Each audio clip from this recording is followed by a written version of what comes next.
Hello বন্ধুরা, তোমাদের কাছে আমি কিভাবে পাবদা মাছটা করি সেটা নিয়ে চলে আসলাম আজকে একটা রেসিপি। দেখো, জিরা লঙ্কা আদা বাটা আছে, আর ওদিকে ঝিঙে আলুটা কেটে রেখেছি। মাছটা ভাজা হয়ে গেছে। কড়াইতে তেজপাতা আর জিরে ফোড়ন দিয়ে দিলাম। আর গরম মশলা বলতে আমার শুধু দারচিনিটা ছিল, এলাচটা ছিল না, দারচিনিটাই দিয়ে দিলাম। এবার দিয়ে আমি কিন্তু ঝিঙে আলুটাকে ভেজে নেব। এবার ঝিঙেটা যেহেতু নরম, আমাকে ঝিঙে আলুর সাথে একসাথে দিলাম, কিন্তু আমি কিন্তু পরে ঝিঙেটাকে তুলে রেখে দেবো, কারণ ঝিঙেটা যদি একসাথে করতে থাকে একদম ভেঙে যাবে। আর ওদিকে উচ্ছেটা ভাজা বসিয়ে দিয়েছি ডালের জন্য, আর লাউটাকেও কেটে রেখেছি ডুমডুম করে। ডালটা সেদ্ধ হয়ে রয়েছে। ওদিকে তেঁতোর ডাল করব, আর এদিকে পাতলা করে ঝোল করব। দেখো, এটা ভাজা হয়ে গেছে, ঝিঙেটা আমি সরিয়ে দিয়েছি। তারপরে মশলাটা দিয়ে একটু কষা কষা হয়ে যাবে যেই, আমি কিন্তু তেলটা খুবই অল্প দিয়েছি, দেখেছো তো। টমেটোটাকে আমি গ্রেট করে রেখেছিলাম, টমেটোটাকে দিয়ে দিলাম। এবার দিয়ে একটু কাঁচা গন্ধ যাওয়া পর্যন্ত নাড়িয়ে নিয়ে উষ্ণ গরম জল দিয়ে দাও।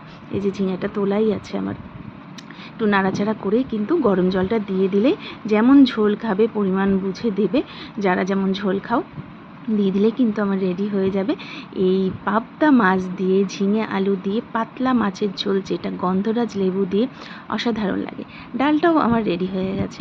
এদিকে ডালটাকে একটু সম্বাস দিচ্ছি, শুকনো লঙ্কা, পাঁচ ফোড়ন, আর কিছুই দিইনি, তেজপাতাটা আমি দিতে ভুলে গেছিলাম, দিলে না দিলেও কোনো ব্যাপার না। এটা দিয়ে আমি দিয়ে দিলাম। এই দেখো, মাছের ঝোলটা আমি ধনেপাতা দিয়ে দিয়েছি, রেডি। ডালটাও আমার রেডি। অবশ্যই কিন্তু তোমরা জানিও কেমন হলো। টাটা।